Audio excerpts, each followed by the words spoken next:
I was still in black, my heels sinking into the soft, rain-soaked grass, my mother's name etched in stone just feet away. I could still hear the final hymn echoing in my ears when my brother walked over and handed me an envelope. "The will," he said quietly. "Mom wanted it this way." He didn't meet my eyes. That was my first clue something was off.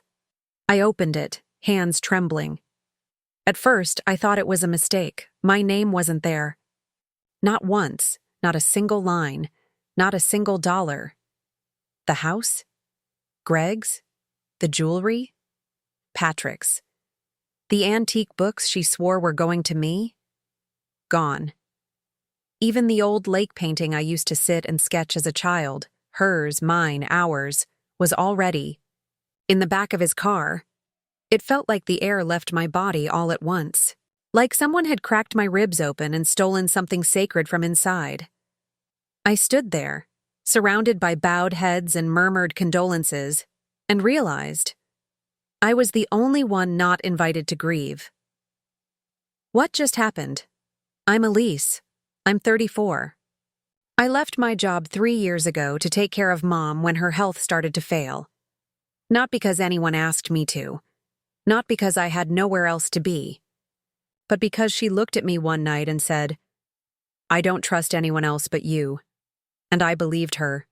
I was her daughter, her nurse, her companion, her lifeline. I knew the rhythm of her breathing better than I knew my own. I gave up. Promotions, friendships, my entire sense of forward motion, and I did it all out of love.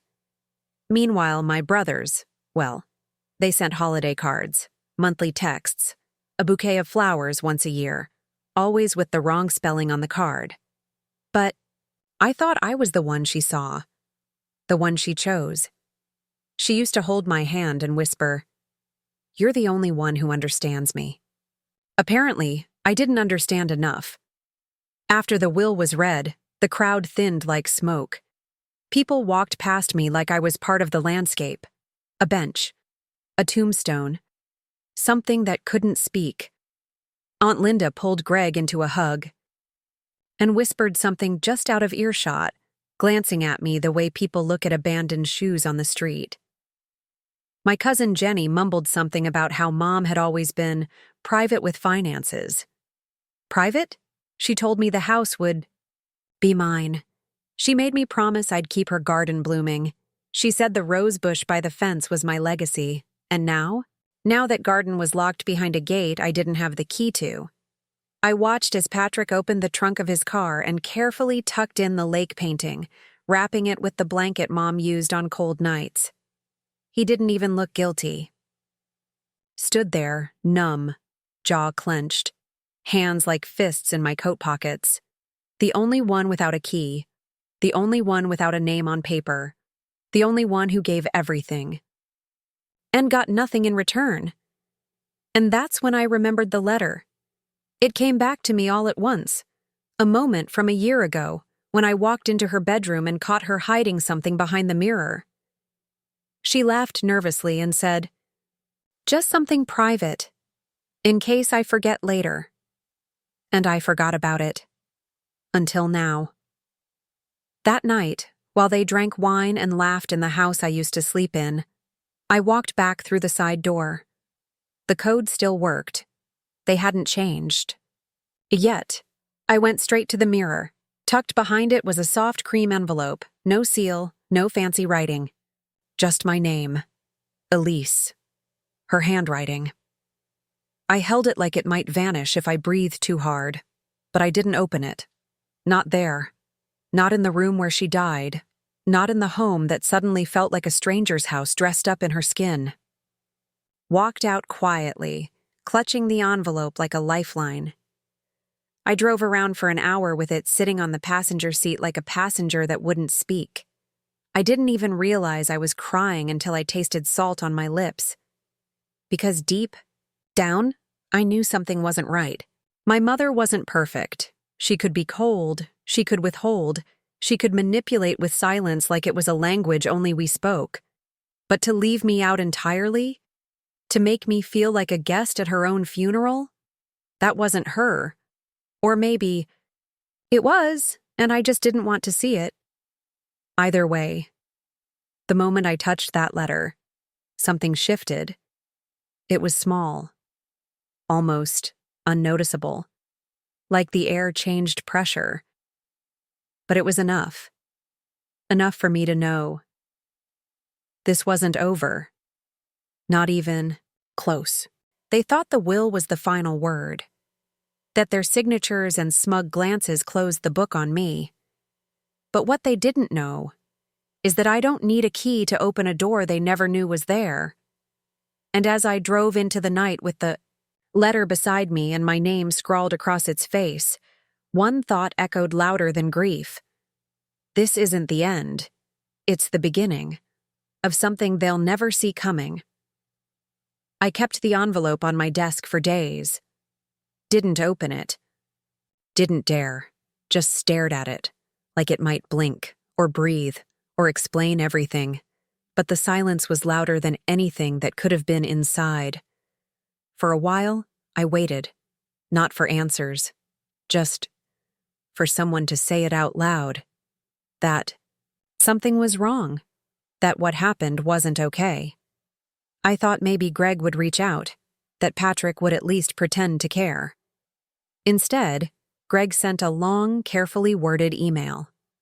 Something about Mom's wishes being clear, and how we should honor her memory by respecting her choices. And Patrick? He sent a one-line text. Hope we can all move on peacefully. Peacefully? They locked me out of her home, handed me grief with a side of erasure, and called it peace. Meanwhile, I couldn't even step into the house without their permission. The same house where I folded her laundry, helped her down the stairs, where I held her hand through chemo. Now I needed a gate code to touch the porch. I reached out to friends, the kind that used to say they admired how devoted I was, how rare that kind of sacrifice was. I thought they'd rally. I thought they'd be furious for me. Instead, I got platitudes. At least you had time with her. What matters is that you were there for her. That kind of love, that's priceless. Yeah, well, so is a roof over your head. I had time, but they had everything else. And suddenly, I started questioning the very foundation of my reality. Maybe I was imagining it. Maybe she never promised the house. Maybe she didn't mean it when she said I was her rock. Maybe I'd made myself believe I was special because I needed to be. I pulled out old voicemails, her voice, soft and tired, calling me her angel. Without you, I'd fall apart. You're the only one who sees me. Were those just words? Because her will didn't see me at all. I called the family attorney, the one who always sent Christmas cards and peppermint bark, the man who sat at our table for 20 years. His secretary told me he couldn't speak to me without written authorization from the executors of the estate. The executors, my brothers. The same brothers who hadn't sat by her bedside once in the final month. That night, I finally opened the envelope. I expected an explanation. Instead, I found a single white card. 5 words. You know where to look. That's it. No love, no apology, no instructions, just that cryptic sentence. I stared at it for hours, my thoughts looping like static. Was it a clue? A riddle? A test? She used to love puzzles, crossword books, cryptograms. She even gave me a coded birthday card once, back when I was 9. But this didn't feel playful. It felt unfinished. Like she wanted to say more, but couldn't. And still, I wanted to believe. I needed to believe she left me something. Some thread, some corner of truth untouched by their hands. So I went looking. I tore through the attic, opened every box I could find. Photo albums, old school papers, Christmas ornaments that still smelled like cinnamon and dust. Nothing. Just memories. And how cruel they can be when they're all you have left. I sat in the corner, cross-legged like a child, staring at her high school yearbook, her face circled with a heart in pen. I whispered, "What did you mean, Mom?" But the air didn't answer that night. I couldn't bring myself to drive home. So I stayed in the car, parked down the street, curled into the seat like it could hold me together. It was cold. I didn't sleep. Just watched the porch light of her house flicker on and off, like it still expected me to walk through the door. In the morning, a knock on my window jolted me awake. It was an officer. "Ma'am, we got a report. You're not supposed to be here." Patrick had called the police. "Trespassing," he said. "On the street where I used to rake the leaves, where I brought her flowers, where I chased the ice cream truck barefoot as a kid." I didn't cry. I just nodded, rolled up the window, drove off, and realized something I hadn't wanted to admit. They didn't just forget me. They were actively erasing me. Cutting me out wasn't enough. They wanted me gone, invisible, unspoken. I thought of that card again. You know where to look. But I didn't know anymore. Not where to go. Not who I was without her. Not what I meant if none of it was real. I didn't open the curtains in my apartment for 3 days. Didn't answer texts. Didn't eat much. I felt like I was floating outside myself, watching someone who looked like me fold and unfold the same blanket over and over. That's when the numbness set in. The kind of numb that's worse than pain, because pain means there's still something to fight for. Numb means you're already mourning someone who's still breathing, yourself. I told myself it would pass, that something would break through, a message, a visit, a confession. Something to prove I wasn't crazy, that I wasn't the only one who saw what happened. But no one came. No one stood by me. Not even the people who swore they would. I thought I was their daughter, their sister, their person. Turns out I was a placeholder, a convenient presence, a shadow to do the work while they waited in the wings, and now I was disposable. But in that darkness, something small stirred. It wasn't rage, not yet. It was curiosity, not about them, about the card. Because if nothing else, she left me that, a thread, and I was going to pull it, hard, because they thought I had nothing left. But I had time. I had memory. And I had questions. And questions, when you're not afraid of the answers anymore, can be the beginning of everything. The apartment was barely a room, just a mattress, a flickering lamp, and a secondhand kettle that whined like it had opinions. No couch, no pictures, no sound but the buzz of a cheap refrigerator and the soft scratch of wind against the windows. But I was safe. And alone. I taped the card above my desk like it was scripture. You know where to look. Every morning I stared at it. Every night I asked it questions it never answered, but I stopped expecting anything from people. Or paper. Grief had made a home in my chest, but something else was starting to stir beneath it. Not rage. Not yet, just space. One afternoon, when the silence got too loud, I wandered into a thrift store across the street.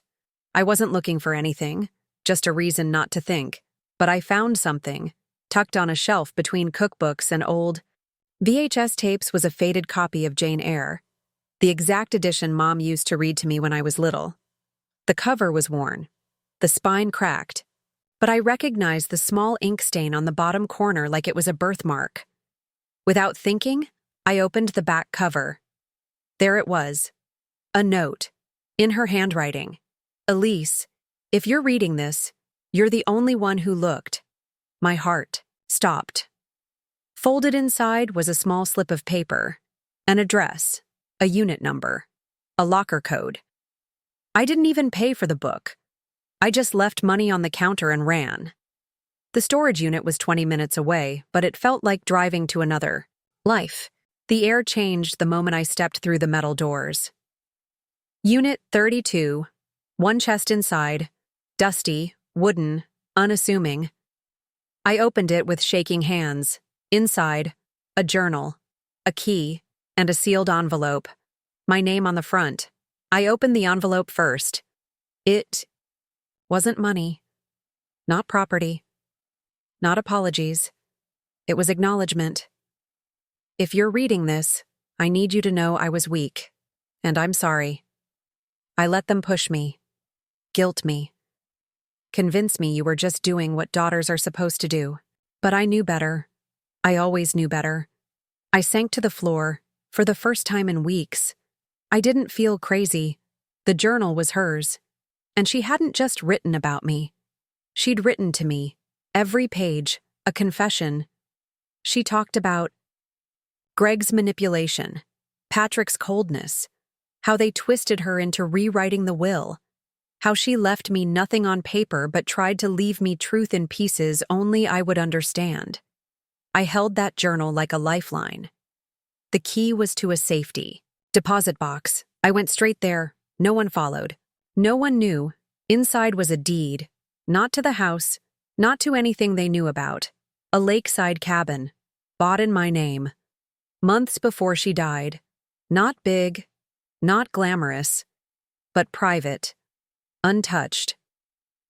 Mine. It was the first time in months I felt something like power. Not loud, not blinding, but real. I didn't tell anyone. Not my brothers. Not my so-called friends. When Greg sent another passive-aggressive group text, "Clearing out Mom's things this weekend. Let us know if there's anything sentimental you want before donation." I didn't reply. Instead, I smiled. Because, for the first time, I wasn't asking to be included. I watched from a distance, watched them scramble to act noble, watched them divide memories like inventory, and quietly, I got to work. I hired a lawyer, a good one, someone who specialized in estate disputes and manipulation cases, someone who wasn't afraid of last names or Christmas card lists, and I began reading Mom's journal every night like it was a blueprint. She documented everything, the pressure, the guilt trips, the subtle threats, even bank transfers they made behind her back while she was on pain meds. It wasn't just betrayal, it was theft. And I started collecting emails, voice notes, screenshots of texts. Bank statements. I became my own investigator, one breadcrumb at a time. They thought I was grieving, and I was. But not for them. For the version of me who still wanted their approval. That girl was gone. I didn't need to yell. Didn't need to post vague quotes on social media. Didn't need to tell them I was watching. Silence did the job better. It made them comfortable, and comfort makes people careless. Greg forwarded an email to Patrick complaining about Elise being dramatic, forgetting I was copied on the original thread. Patrick accidentally left a voicemail on my number, ranting about how she always thinks she's the victim, and every slip became a page in my new story. Not one they were writing, one I was, and, slowly, I felt the unraveling. But it wasn't me this time. It was them. They didn't know it yet. But the ground they stood on was mine now. And when it cracked, I wouldn't scream. I'd just watch. I didn't scream. I didn't throw things or post rage-fueled monologues online. I let the silence do the work, because silence, when wielded properly, doesn't echo. It pierces. My lawyer sent the letter on a Monday. Clean. Precise. No threats. No anger. Just a formal petition to contest the will on the basis of coercion and elder manipulation. Every claim was backed by evidence. Journal entries, time-stamped, financial discrepancies aligned, statements from her doctors, the handwriting authenticated. It wasn't an emotional plea. It was fact. And facts, unlike people, don't blink. I didn't hear from them for 2 days. Then, Greg left a voicemail. "Elise? Hey, Look, this doesn't have to be a big thing. Let's talk. No need to involve outsiders. We're family, right? He sounded calm, controlled, but I heard the fracture underneath, and I let it sit. Didn't call back, didn't react, just let the silence press on his chest like a stone. 3 days later, Patrick knocked on my apartment door. No warning, no shame. I didn't know Mom had second thoughts, he stammered, eyes darting around the hallway like the truth might be hiding behind a neighbor. We just followed what the lawyer said. I opened the door, offered him tea, and nothing else. I didn't ask for an explanation, didn't ask why they left me out like trash on a curb, because when someone shows you who they are, the second betrayal isn't theirs, it's yours, if you choose to forget. After he left, I started the second phase, the unraveling. I'd copied select entries from my mother's journal, the ones that told the truth plainly, the ones she never said out loud but wrote in ink.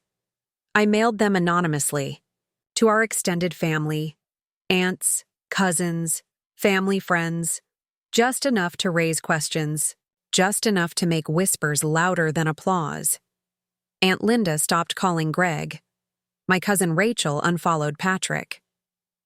At the next holiday, I knew their chairs would feel colder. Not because I was missing, but because now they were being watched. And then came the final movement. The part that wasn't about retaliation, but release. I invited them all. Every last one of them. Family, friends, childhood neighbors. People who had sat at Mom's table, laughed in her garden, clinked glasses like they weren't watching her fade. The invitation was simple, a remembrance gathering, held at the lakeside cabin she left in my name. No one asked how I got it. No one dared. They came dressed in false humility. Greg wore his favorite blue button-up, the one he thought made him look noble. Patrick brought a bottle of wine. They smiled when they saw me. I smiled back and said nothing. Instead, I handed each guest a booklet. On the cover, What She Really Wanted, excerpts from her final journal.